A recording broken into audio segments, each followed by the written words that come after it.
I hit the 10-minute button. I'm going to talk about 9/11. I want to talk about Charlie Kirk. I want to talk about how I'm feeling this morning. I want to talk about how I slept last night, which once I got to sleep, it was pretty good, but I tossed and turned because I watched from every angle what happened yesterday in Utah, and I felt nothing. I felt nothing. I don't know that man well. When I first heard his name, I wasn't sure who it was. When I saw his face, I remembered the debates.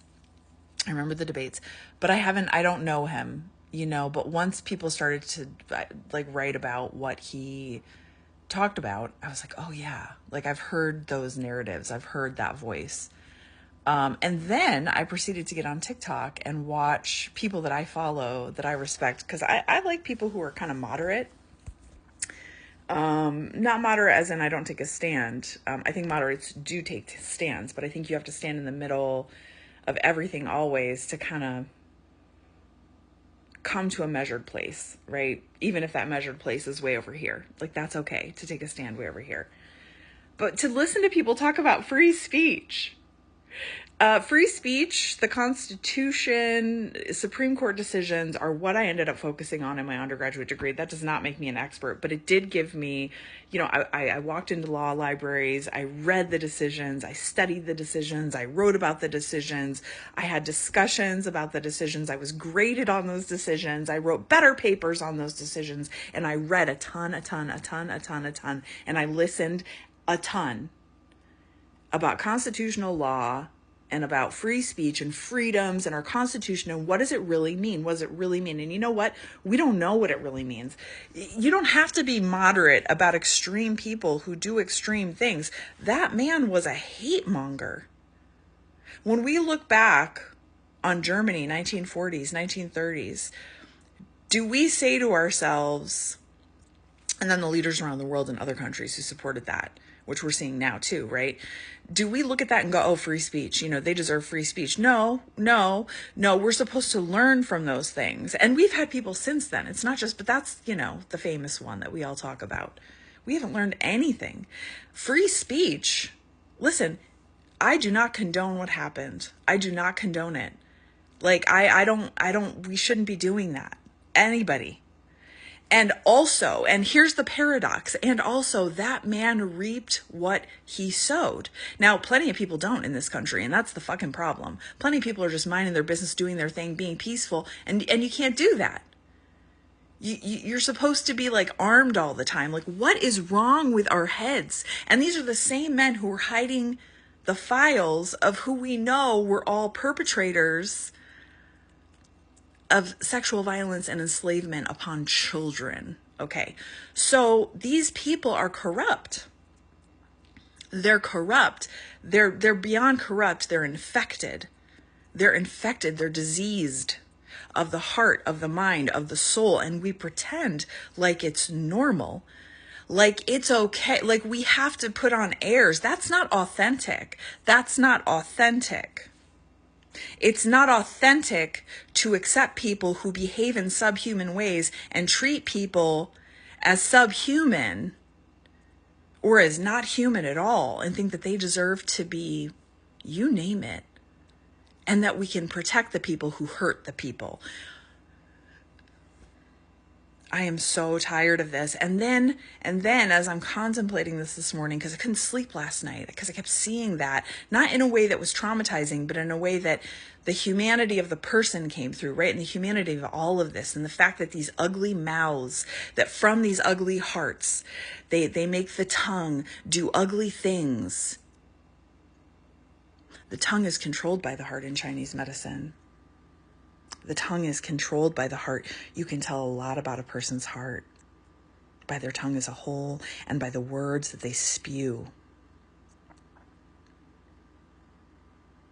I am tired of these men. I am tired of this narrative. I am tired of being moderate over people who are extreme and ugly and violent with their words. Free speech is not free.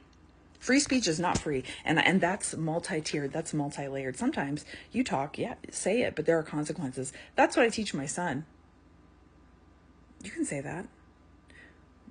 You may not like what happens. You may not like what you get back because other people don't always appreciate that, right?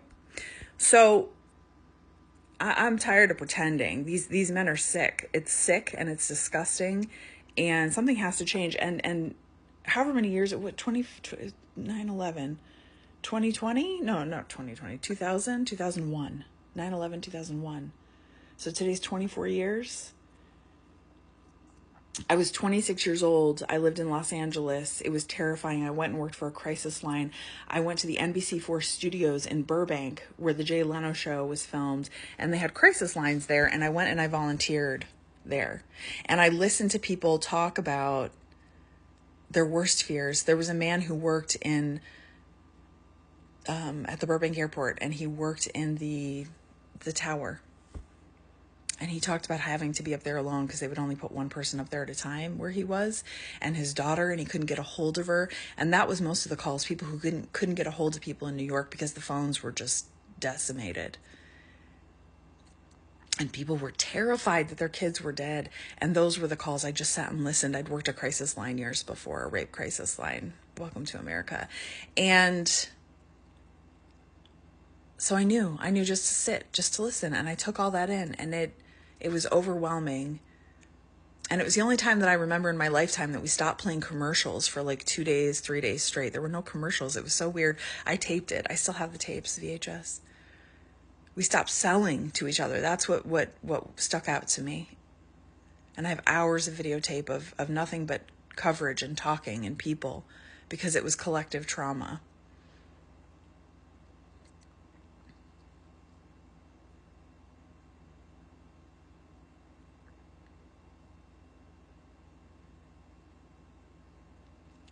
I'm tired of hearing men talk. I'm tired of hearing men dominate the conversation and tell us what's moral and what's right. We really just need for women to speak up and to use their voices, because they've ruined it, and not just ruined it. I mean, oh my gosh, we're built on rot. We're built on rot. Yeah, that's all I got.